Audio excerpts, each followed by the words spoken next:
Vamos abrir a palavra de Deus em Mateus, capítulo 5. Evangelho segundo Mateus, capítulo 5. Nós vamos ler a partir do verso 1 até o verso 16. Diz assim a palavra do Senhor: Vendo Jesus as multidões, subiu ao monte e, como se assentasse, aproximaram-se os seus discípulos. E ele passou a ensiná-los, dizendo: Bem-aventurados os humildes de espírito, porque deles é o reino dos céus. Bem-aventurados os que choram, porque serão consolados. Bem-aventurados os mansos, porque herdarão a terra. Bem-aventurados os que têm fome e sede de justiça, porque serão fartos. Bem-aventurados os misericordiosos, porque alcançarão misericórdia. E bem-aventurados os limpos de coração, porque verão a Deus. Bem-aventurados os pacificadores, porque serão chamados filhos de Deus. E bem-aventurados os perseguidos por causa da justiça, porque deles é o reino dos céus. Bem-aventurados sois, quando por minha causa vos injuriarem e vos perseguirem, e mentindo disserem todo mal contra vós. Regozijai-vos e exultai, porque é grande o vosso galardão nos céus, pois assim perseguiram os profetas que viveram antes de vós. Vós sois o sal da terra. Ora, se o sal vier a ser insípido, como lhe restaurar o sabor? Para nada mais presta, senão para, lançado fora, ser pisado pelos homens. Vós sois a luz do mundo. Não se pode esconder a cidade edificada sobre um monte, nem se acende uma candeia para colocá-la debaixo do alqueire, mas no velador, e alumia todos os que se encontram na casa. Assim brilhe também a vossa luz diante dos homens, para que vejam as vossas boas obras e glorifiquem a vosso Pai que está nos céus. Amém. Queridos irmãos, a partir desta passagem que nós acabamos de ler, eu gostaria de falar a respeito daqueles que estão próximos do reino de Deus. Aqueles que estão próximos do reino de Deus. E lembrando que estar próximo não é o mesmo que chegar. Da mesma forma, estar quase curado não é o mesmo que estar são. Quase empregado não é motivo para fazer planos financeiros. E errar por alguns centímetros ou quilômetros indica o mesmo resultado. O alvo não foi alcançado. Estar próximo do reino de Deus não indica estar dentro. Aliás, eu estou pensando até em outra passagem, em que Jesus Cristo, falando também aos fariseus, disseram que eles não estavam longe do reino de Deus. Aliás, falando para um em particular, que não estava longe do reino de Deus. Mas isso não é um elogio. Quer dizer, não estar longe do reino de Deus não quer dizer que está no reino de Deus. Em outra ocasião, Jesus disse que prostitutas e pecadores precederiam os fariseus no reino dos céus. Queridos, essa passagem que nós acabamos de ler, o contexto é o seguinte: Jesus de Nazaré começa o seu ministério pregando sobre o reino de Deus. Uma grande expectativa se formava por um povo que ansiava pelo Messias que o libertaria da opressão. Então havia toda uma discussão a respeito do Messias. Havia já na história mesmo a aparição de outros supostos Messias, que tinham se mostrado como os libertadores de Israel, mas acabaram sucumbindo pela opressão romana. E Jesus Cristo se apresenta como o Messias. Agora ele é o Messias, o verdadeiro Messias. E por ser o Messias, ele começa a conversar com o povo, discursar para o povo sobre os valores do reino de Deus. E essa passagem nós vemos que Jesus Cristo sobe ao Sermão do Monte para justamente falar sobre aqueles que são os cidadãos do reino. Quais são os valores que o cidadão do reino de Deus deveriam ter? E ele, naquela ocasião, nós temos os discípulos, nós temos a multidão, e todos estavam ali, com algumas expectativas, algumas aspirações a respeito do Messias, acreditando que o Messias seria um Messias terreno, apenas que libertaria da opressão dos romanos. Agora, queridos, a partir dessa introdução, o que nós podemos extrair? Primeiro, estão próximos do reino de Deus, mas não estão no reino de Deus, aqueles que esperam solução para todas as demandas terrenas. Gravitava em volta de Jesus uma multidão que esperava um reino que satisfizesse todos os desejos terrenos. Da mesma forma como naquela época se esperava que Jesus Cristo estivesse ali pronto a estabelecer o seu reino terrestre para resolver os problemas de Israel, do povo de Judá, hoje também nós percebemos que muitos buscam a Deus para resolver seus problemas mais urgentes. Então nós vemos grande parte das pessoas lotando igrejas, gravitando em torno de ministérios, apenas com o desejo, a resolução das suas demandas, a resolução dos seus problemas. Ser um discípulo do reino de Deus é muito mais do que receber uma graça de Deus, mas sim ser um agente da graça de Deus. Outro aspecto que nós vemos também nessa passagem: estão próximos do reino de Deus, mas não estão no reino de Deus, aqueles que acreditam numa glória terrena. O ideal do religioso da época, e também nos dias de hoje, é aquele que acredita em dar para receber, buscando o sucesso. Essa é a tônica do discurso da religião do mérito. Então, o que nós vemos hoje é justamente isso. Muitos religiosos vão às igrejas, até frequentam as nossas igrejas, talvez alguns estejam aqui no seminário também, não quero apontar para ninguém, mas o fato é que muitos acreditam nessa religião do mérito, de buscar dar alguma coisa para Deus, ou até a sua própria vida para Deus, mas para receber alguma coisa em troca. É o toma lá da cá. E a gente percebe que esse sucesso que muitos buscam é, na verdade, apenas uma glória terrena. O sucesso que o Senhor Jesus apresenta está nesses valores aqui descritos como bem-aventuranças. Essas bem-aventuranças, quer dizer, aquele sujeito que é bem-sucedido, aquele sujeito que é alegre, que é feliz, são justamente aqueles que não se baseiam nas coisas terrenas. São justamente aqueles que não colocam a sua fé naquilo que podem obter. E a gente percebe nas bem-aventuranças alguns exemplos disso. Por exemplo, o bem-sucedido para o Senhor Jesus não é aquele soberbo, não é aquele famoso, mas é o humilde de espírito. O bem-sucedido não é aquela pessoa que tem todas as suas questões financeiras acertadas, todos os seus desejos ali simplesmente atendidos, mas bem-aventurados são aqueles que choram, aqueles que passam por lutas, passam por sofrimentos, e aqueles que se sensibilizam também pelas dificuldades e pelos problemas dos outros também.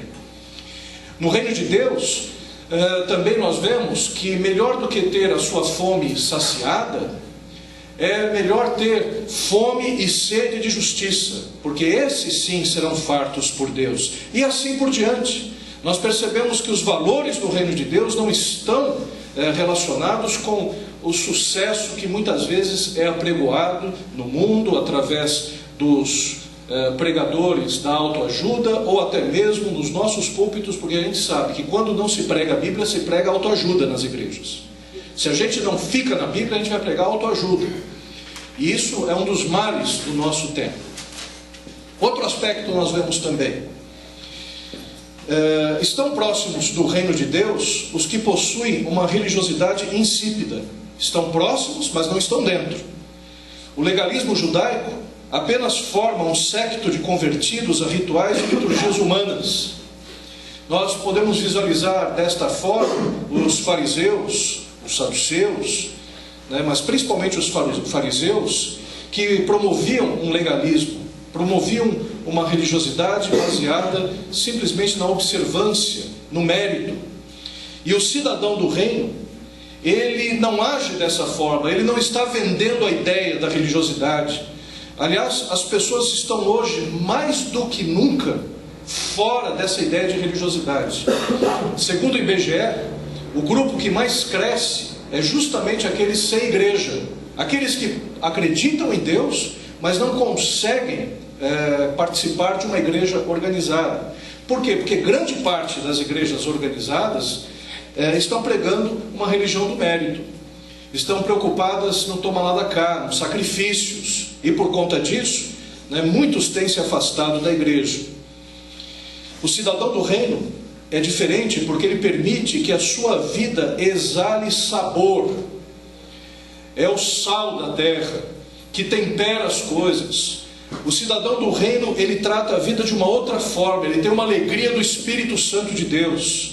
A sua espiritualidade não afasta os outros, muito pelo contrário, aproxima. É como a santidade de Jesus. A santidade de Jesus, ninguém ficava constrangido em relação à santidade de Jesus, porque a santidade de Jesus atraía as pessoas, atraía até as crianças. A nossa santidade, a nossa religiosidade não pode ser farisaica. O cidadão do reino é aquele que dá sabor à vida. E além de dar sabor à vida, como o sal, ele evita o apodrecimento das instituições. Ele evita a corrosão. Ele evita que as instituições se deteriorem. E nós estamos, como cidadãos do reino de Deus, aqui nessa terra, sendo bênção para a família, sendo bênção para a escola, sendo bênção para a igreja, sendo bênção na política, que hoje precisa tanto de cristãos que intercedam, que orem, que estejam ali agindo. Nós estamos para interromper processos, que são processos que certamente estão acabando com as instituições. É claro que, segundo a própria palavra de Deus, nós vemos que as coisas elas vão piorar até a chegada do anticristo, e quando o anticristo chegar as coisas vão piorar ainda mais. Mas como igreja o nosso papel é, enquanto estivermos aqui, nós somos agentes do reino de Deus. Amém, queridos? Amém. Estão próximos do reino de Deus, mas não estão dentro do reino de Deus aqueles que possuem uma mensagem opaca. O religioso vê nas suas ações apenas glórias para si mesmo e oportunismo. Por isso sua mensagem é incoerente e hipócrita. Vendo novamente a figura dos fariseus. Os fariseus, eles faziam, mas não, eles diziam, mas não faziam. A religiosidade deles era apenas aparente, como muita religiosidade hoje no nosso meio, na sociedade, também é aparente. Irmãos, nós precisamos parar também de nos colocarmos em pedestais, onde as pessoas olham para a gente como se nós fôssemos santos, sem que haja algum tipo de comparação. Irmãos, também nós somos pecadores, nós sabemos onde o calo aperta. Nós, pastores, líderes de igreja, muitas vezes queremos apresentar uma religiosidade que não é verdadeira. É importante a gente entender que nós somos pecadores, e quando nós pecarmos contra os irmãos, contra a igreja, é importante pedir perdão, até para que as pessoas possam entender como é que é o processo de chegar até Deus, o processo de pedir perdão, o processo de ser perdoado, o processo da confissão. Eu estranho pastores que se colocam em pedestais, pastores que não estão ali conversando com o povo, não estão lidando com as ovelhas, não tem cheiro de ovelha. Eles cheiram mais a oportunistas religiosos, gostam de abraçar as ovelhas, gostam de ficar perto delas, quando isso traz um tipo de performance espiritual, quando isso está sendo filmado, quando isso pode render algum tipo de lucro ou algum tipo de benefício. Esse tipo de mensagem é opaca, não traz luz, traz mais trevas sobre a vida do povo, sobre a vida da igreja, sobre a vida daqueles que não conhecem a Jesus. As pessoas identificam essa religiosidade falsa. O próprio inimigo das nossas almas se aproveita dessas situações para mostrar e até para denunciar esse tipo de religiosidade que não presta. Eu não entendo, irmãos, não entendo um pastor. Eu vejo que tem pastores, muitas vezes, que cometem erros graves, adulteram, roubam. Eu peço a misericórdia de Deus todos os dias da minha vida, porque eu não quero chegar a esse ponto. Eu quero sempre estar na presença do Senhor de tal forma que no momento em que esse tipo de tentação chegar, eu esteja preparado para poder evitar, para fugir.